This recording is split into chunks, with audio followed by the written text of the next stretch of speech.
Olá pessoal, tudo bem? Meu nome é Verônica, sou professora de Histologia e Embriologia e hoje eu quero conversar com vocês sobre o processo de formação das glândulas endócrinas. Vamos estudar na aula de hoje a morfogênese da hipófise, da tireoide, das paratireoides e da suprarrenal. Preparados para mais essa aventura? Então vamos lá? Embriologia das glândulas endócrinas. E a primeira glândula que a gente vai falar hoje é a hipófise. Então, o processo de formação da hipófise se inicia no final da terceira e início de quarta semana de desenvolvimento embrionário, a partir do surgimento de dois divertículos.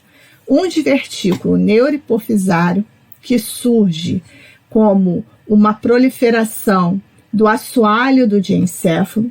Diencéfalo esse, que é uma vesícula encefálica secundária, que vai originar também os tálamos, o epitálamo, o tálamo e o hipotálamo. E um outro divertículo, chamado divertículo hipofisário, que é formado a partir do teto da boca primitiva, que a gente conhece como estomodeu.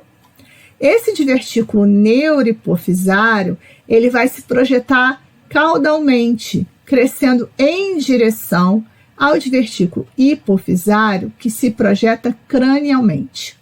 O divertículo neurohipofisário é de origem neuroectodérmica e o divertículo hipofisário é formado por projeção do ectoderma oral. Essas duas projeções crescem uma em direção à outra e vão se fusionar para formar a hipófise, sendo que a partir do divertículo neurohipofisário será formada a neurohipófise e a partir do divertículo hipofisário a adenopófise. Então, são duas regiões diferentes que têm características histológicas distintas por conta da sua origem embriológica. Uma outra coisa importante é que o divertículo neurohipofisário ele mantém conexão com o diencéfalo. E é por isso que hormônios que são produzidos no hipotálamo, que deriva do diencéfalo, são secretados pela neurohipófise, porque essa conexão vai continuar existindo. Já o divertículo hipofisário, que foi formado a partir de projeção do teto da boca primitiva, ele inicialmente tem uma conexão com a boca primitiva, a partir desse estreitamento aqui que a gente chama de pedículo hipofisário. Só que depois esse pedículo ele degenera e a adenopófise perde então conexão com a boca. Se resquícios desse pedículo permanecerem, a gente pode ter algumas anomalias como o crânio-faringioma ou a hipófise faríngea.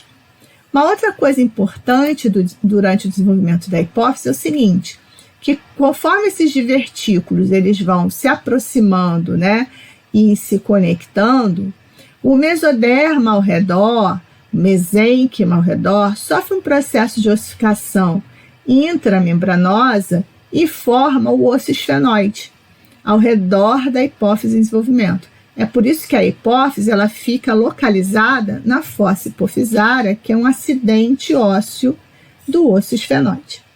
Além disso, essas duas regiões se conectam e fica um resquício de uma fenda, que inicialmente foi uma bolsa de Rathke, entre a par intermédia da adenopófise e a par distalis. Isso também vai ser um ponto de referência que vai dividir a hipófise anatomicamente em um lobo posterior e um lobo anterior. Tá? Bom, e como é que é isso? A hipófise ela pode ter duas divisões, uma divisão histofisiológica em adenopófise e neurohipófise, onde a adenopófise, as células que são as cromófilas, acidófilas, basófilas e as cromófobas, são células secretoras de hormônios, então elas produzem e secretam os hormônios hipofisários, como FSH, LH, ACTH, GH, prolactina. Toda essa porção da adenopófise deriva do ectoderma oral, isso significa que todas as células endócrinas da adenopófise são formadas a partir do ectoderma oral. Lembrando que a parte conjuntiva e de vasos derivam do mesoderma. A neurohipófise, que é a porção da hipófise formada por axônios amielínicos e pituícitos, axônios estes que possuem seus corpos celulares em núcleos do hipotálamo, ela vai derivar do neuroectoderma, né? E ela não produz hormônios, ela só secreta os hormônios que são produzidos no hipotálamo. E isso é possível porque a conexão da neurohipófise, ela se mantém com o hipotálamo, que os dois têm a mesma origem, né? Eles são formados a partir do diencéfalo. Porém, quando a gente divide a hipófise anatomicamente, então tem a ver com a posição, com a morfologia, o lobo anterior da hipófise é formado somente pela parte distal e a parte tuberal da adenopófise. A parte intermédia, que fica atrás do resquício da bolsa de Rathke, ela compõe, junto com a parte nervosa haste infundibular e eminência mediana, o lobo posterior da hipófise. A gente pode voltar aqui nessa figura e observar isso, tá? Então, se eu pegar aqui a canetinha, a gente vai ver que essa parte aqui, ó, um pedacinho da intermédia, tá? Esse pedacinho aqui é o lobo posterior e toda essa parte aqui é o lobo anterior. Então, o lobo posterior da hipófise, ele é formado pela para intermédia da adenopófise, a parte nervosa, tá? Eminência mediana e infundíbula. E o lobo anterior é formado pela parte distalis da adenopófise e a parte tuberalis. Tudo bem? Entendido até aqui? Tá? E aqui esse quadrinho resume tudo isso. A glândula que a gente vai falar, na realidade, são as próximas glândulas, são as paratireoides. E para a gente falar de paratireoide, a gente tem que relembrar uma estrutura importante, que é o aparelho faríngeo. Eu tenho uma aula de aparelho faríngeo no YouTube e eu vou colocar o link dela aqui nos comentários para vocês poderem dar uma olhadinha.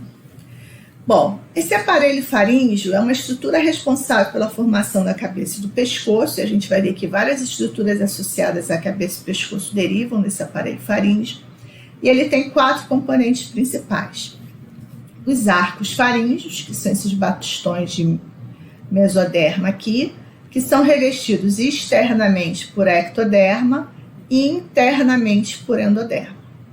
Entre os arcos faríngeos e externamente, nós temos os sulcos faríngeos e internamente as bolsas faríngeas. Entre sulco e bolsas estão as membranas faríngeas. Se a gente fizer um corte no embrião aqui, ó, e olhar por cima, a gente vai ver isso aqui. A gente vai observar os arcos faríngeos, arcos. Aqui externamente, as depressões são os sulcos ou fendas faríngeas, fendas. E internamente, a gente tem as bolsas faríngeas. Lembrando que externamente, os sulcos são revestidos por ectoderma e internamente, as bolsas são revestidas por endoderma. Entre bolsa e fenda tem a membrana faríngea. E o arco são bastões de mesoderma. Tudo bem? Bom, por que a gente precisa falar disso de novo? Porque as paratireoides, elas são formadas aqui, ó, gente, essa parte amarelinha aqui, pelo endoderma da terceira e quarta bolsas faríngeas. Lembram que as paratireoides são glândulas endócrinas também cordonais. E seu principal tipo celular são as células principais produtoras de paratormônio. Bom, como é que essas paratireoides aqui vão ser formadas, né? A gente tem 4 paratireoides, 2 superiores e 2 inferiores. E como é que é o processo de formação delas? Vamos falar disso agora? Bom, as paratireoides, elas derivam da porção dorsal bulbar da terceira e quarta bolsas faríngeas. Mas aqui a gente tem uma coisinha importante. As paratireoides superiores derivam da porção dorsal bulbar da quarta bolsa faríngea. E as paratireoides inferiores derivam da porção dorsal bulbar da terceira bolsa faríngea. Aí vocês devem estar pensando, meu Deus do céu, que confusão, como é que o que forma em cima vai dar origem à glândula de baixo? Pelo seguinte fato, pessoal, aqui, ó, na terceira bolsa faríngea, na porção dorsal, a paratireoide está se desenvolvendo a partir do endoderma, mas na porção ventral, a gente está tendo desenvolvimento de uma outra estrutura muito importante, um órgão de defesa, que é chamado de timo. E o timo, a posição dele, final, é no mediastino superior, naquele espaço ali entre os pulmões. Então, o que vai acontecer com esse timo? Ele, que foi formado aqui nessa região do pescoço, ele vai migrar, ele vai descer, aqui nessa região aqui do aparelho faríngeo, ele vai migrar, ele vai descer para baixo ali, para a região de mediastino. E quando ele sofre essa migração, quando ele desce, ele traz com ele as glândulas paratireoides, que vão se posicionar abaixo das derivadas da quarta bolsa. Por isso que as paratireoides inferiores são formadas a partir do endoderma da terceira bolsa e as superiores do endoderma da quarta bolsa. Tudo bem até aqui? Bom, para terminar a paratireoide, a gente precisa falar da histogênese dessas glândulas. A gente já sabe que as paratireoides são formadas a partir de proliferações endodérmicas, né, da porção dorsal bulbar da terceira e quarta bolsas faríngeas. Bom, essas proliferações endodérmicas que surgem na quarta semana de desenvolvimento embrionário vão formar nódulos. E esses nódulos vão ser invadidos pelo mesoderma, que vai se diferenciar numa rede capilar, e também a gente vai ter a formação de conjuntivo a partir do mesênquima ali, abrigando, envolvendo essa rede capilar. A gente não pode esquecer que a paratireoide é uma glândula endócrina, então ela tem porções secretoras que secretam, né, que liberam a sua secreção na corrente sanguínea. As células endodérmicas que surgiram a partir dessas proliferações nodulares na quinta semana vão se diferenciar em células principais, que são as células produtoras de PTH, o paratormônio. Isso já no período embrionário. Porém, a outra população de células, que são as células oxífilas, só vão estar presentes na paratireoide na infância ou no início da puberdade. Essas células oxífilas, elas são maiores, mais acidófilas que as células principais, porque elas têm muitas mitocôndrias, mas a gente não sabe ao certo qual é a função delas, tá? Aqui nesse esquema a gente mostra mais uma vez a migração das paratireoides inferiores por conta do deslocamento do timo para baixo das que foram originadas na quarta bolsa, e aqui ela ocupando a sua posição definitiva atrás dos lobos direito e esquerdo da tireoide. Tudo bem? Bom, continuando o nosso estudo sobre a embriologia das glândulas endócrinas, agora a gente vai falar da glândula tireoide. A glândula tireoide é a única glândula endócrina folicular, tá? Ela é formada por esses folículos tireoidianos que armazenam grandes quantidades de secreção. Esse folículo aqui está vazio, mas isso aqui é um artefato de técnica, né? O produto de secreção foi perdido durante a preparação histológica. Bom, a tireoide, ela tem duas populações de células endócrinas. Ela é formada por células foliculares, que são essas células cúbicas aqui, que estão margeando os folículos. Células essas que vão produzir T3 e T4, mas também aqui nos folículos, mas mais aqui na região basal, por isso elas não são bem visíveis na parede, nós temos um grupo de células parafoliculares, que são chamadas células C. As células parafoliculares produzem calcitonina. E essas duas populações de células que estão envolvidas aqui por tecido conjuntivo, onde a gente vai encontrar vasos, têm origem embriológicas distintas. E é sobre isso que a gente vai falar agora.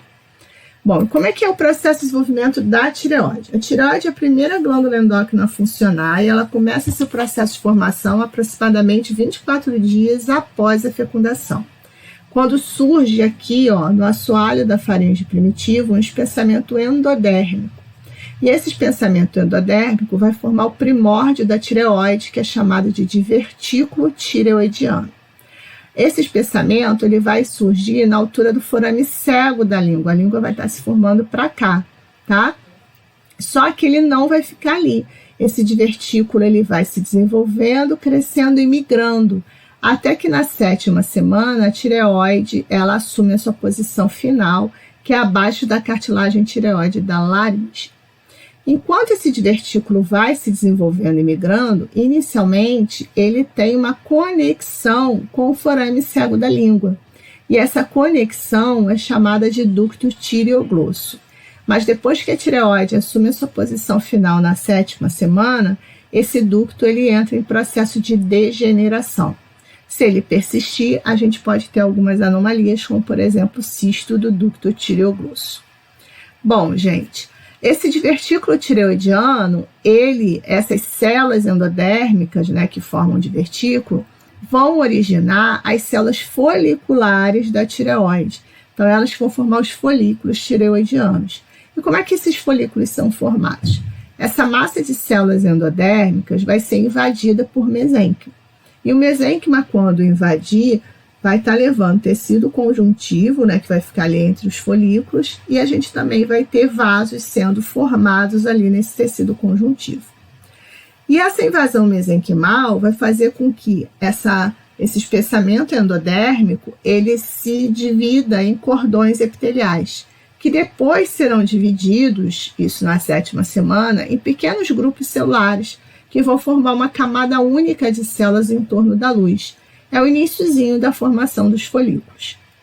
Na 11ª semana, nesses folículos que foram formados aqui, a gente vai conseguir já observar coloide e vai aumentar os níveis de iodo dentro da tireoide, né, dentro desses folículos, e a partir dessa semana ela já começa a produzir hormônios tireoidianos. O estímulo, né, para a produção desses hormônios, o TSH, no início desse desenvolvimento, não vem da hipófise, vem da placenta e de um pâncreas endócrino que vai estar inicialmente produzindo esses hormônios.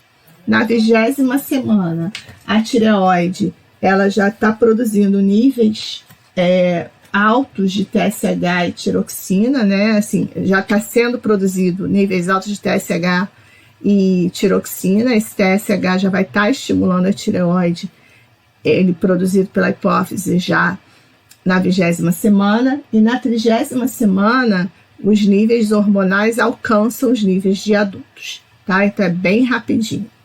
Isso tudo, pessoal, falando da histogênese das células foliculares, né, que são as células produtoras de T3 e T4. E as parafoliculares, já falei para vocês que ela tem uma origem embrionária diferente. Qual seria a origem embrionária das parafoliculares? As parafoliculares, elas surgem do corpo último faríngeo. E o que é isso? O que é esse corpo último faríngeo? O corpo último faríngeo é uma estrutura formada a partir do endoderma por indução de células da crista neural na região ventral da 4ª bolsa faríngea. Alguns livros dizem que é 5ª bolsa faríngea. Então, na região ventral da 4ª bolsa faríngea, as células da crista neural vão induzir a diferenciação do endoderma e corpo último faríngeo.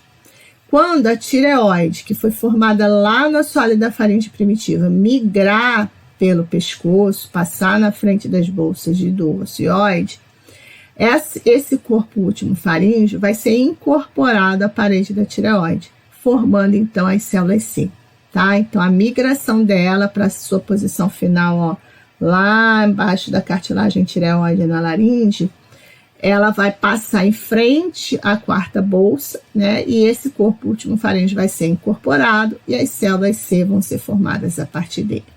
Então, só para a gente fechar aqui, né? Quando a gente fala da histogênese da tireoide, a gente tem duas populações celulares com duas origens distintas. As células foliculares derivam do endoderma do assoalho da faringe primitiva e as células parafoliculares, ou células C, derivam do corpo último faríngeo, que é uma estrutura formada a partir de indução de células da crista neural no endoderma da parte ventral da 4ª bolsa faríngea. Tudo bem? Tranquilo, né? Até aqui tudo tranquilo. Bom, só para lembrar que hipófise vocês devem estudar no capítulo de sistema nervoso, tireoide, paratireoide no capítulo de órgãos de aparelho faríngeo. E agora, a próxima glândula que a gente vai falar, que é a adrenal, a gente estuda no capítulo de sistema de aparelho urogenital. Tranquilo? Então, vamos lá. A adrenal é uma glândula par que está posicionada no polo superior do rim e ela, histologicamente, tem duas regiões distintas. Uma região cortical, onde a gente encontra as zonas de glomerulosa, fasciculada e reticulada, e uma região interna medular, onde a gente vai encontrar vasos sanguíneos e células cromafins. A região cortical é a região produtora de mineralocorticoides, glicocorticoides e hormônios esteroides. E a região medular é a região produtora de catecolaminas, a adrenalina e a noradrenalina. Bom, essas duas regiões histologicamente distintas, ou melhor falando, histofuncionalmente distintas, possuem origens embriológicas distintas. E quais são as origens de cada uma dessas porções da adrenal? Bom, a região medular da adrenal, ela se origina de células da crista neural. Células essas que formaram gânglios simpáticos ali na região próxima à adrenal. E a região medular tem uma origem mesodérmica. Ela deriva do mesodermo intermediário da crista urogenital.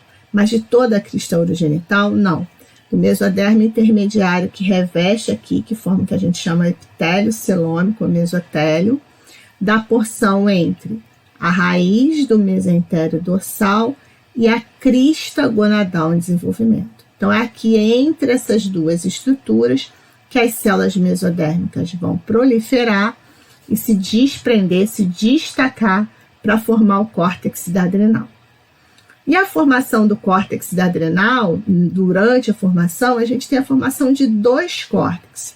O primeiro córtex vai ser formado a partir de proliferação e primeira delaminação das células mesodérmicas entre a raiz do mesentério e a crista gonadal, é o córtex fetal.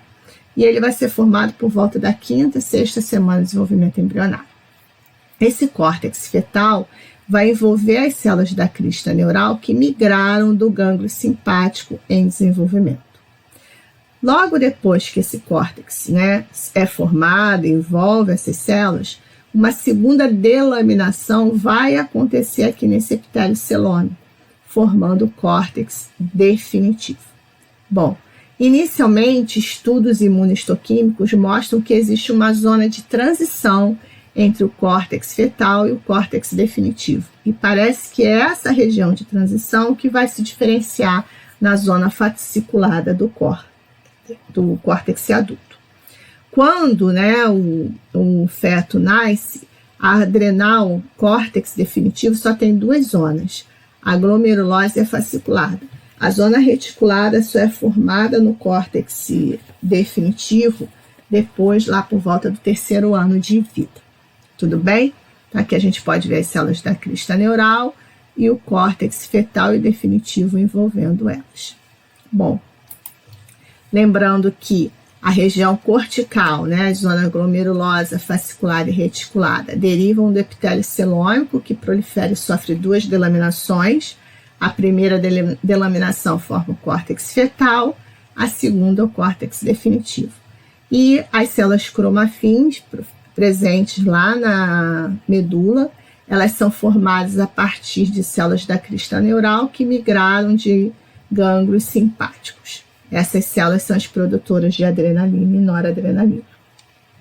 Para a gente terminar, a gente precisa falar só mais uma coisinha sobre a adrenal. Quando, no feto, a adrenal tem 10 a 20 vezes, tem peso 10 a 20 vezes maior do que no adulto. Isso por quê? Porque ela tem um grande córtex fetal. E esse grande córtex fetal ele é muito importante porque ele produz precursores esteroides para a síntese de estrogênio na placenta, que vai ser necessário para o desenvolvimento fetal completo e normal. Durante o primeiro ano de vida, esse córtex fetal ele vai regredir. Já nas 3 primeiras semanas, esse córtex ele reduz 1/3 do seu peso. E ela vai reduzindo durante esse primeiro ano e não recupera o seu peso até o 2º ano de vida. Tá bom? Então é isso, pessoal. Entenderam tudo de endócrino? E aí, pessoal, o que acharam dessa aula? Facinho, né? O processo de formação das glândulas endócrinas é mais complicado achar nos capítulos dos livros, porque em cada capítulo, cada glândula, está descrito o seu processo de formação em capítulos diferentes. Bom, pessoal, se gostaram da aula de hoje, vai lá, vamos seguir todo aquele processo. Compartilha, dá seu like, comenta comigo o que você achou sobre essa aula, ativa o sininho e até a próxima! Beijos!